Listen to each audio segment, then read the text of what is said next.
The context in which Kenya operates, both domestically and within the regional and global arena, has changed significantly since the implementation of Vision 2030 began in 2022.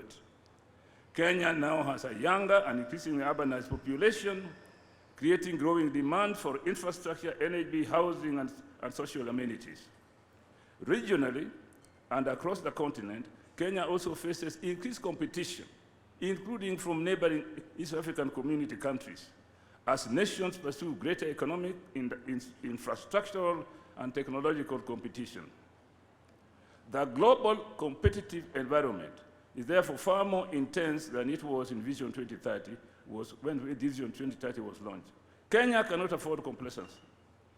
Sustained investment, innovation, competitiveness, and strategic foresight are essential to ensure that the country does not fall behind. Globally, we are faced with new realities in economic and political fragmentation of the multilateral system established after the Second World War. Geopolitical tensions have brought crisis to our land in ways we have never envisaged.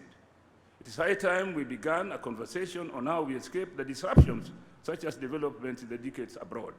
Thirdly, we have learned valuable lessons from the implementation of Vision 2030 that we need to apply in thinking about and implementing new long-term development vision for this country. Vision 2030 has guided us to some measure of industrialization, political stability, modern infrastructure. There is more to be done to enable us to transition to a high-income, high-value, resilient economy whose wealth is broadly shared among the citizens. There have been fair assessment of successes and challenges of implementation of Vision 2030 done by various state and non-state actors.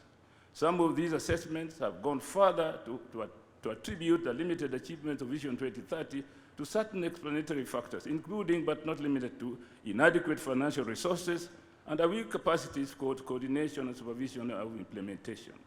We will hear more of these perspectives in the course of this day and in future conversations.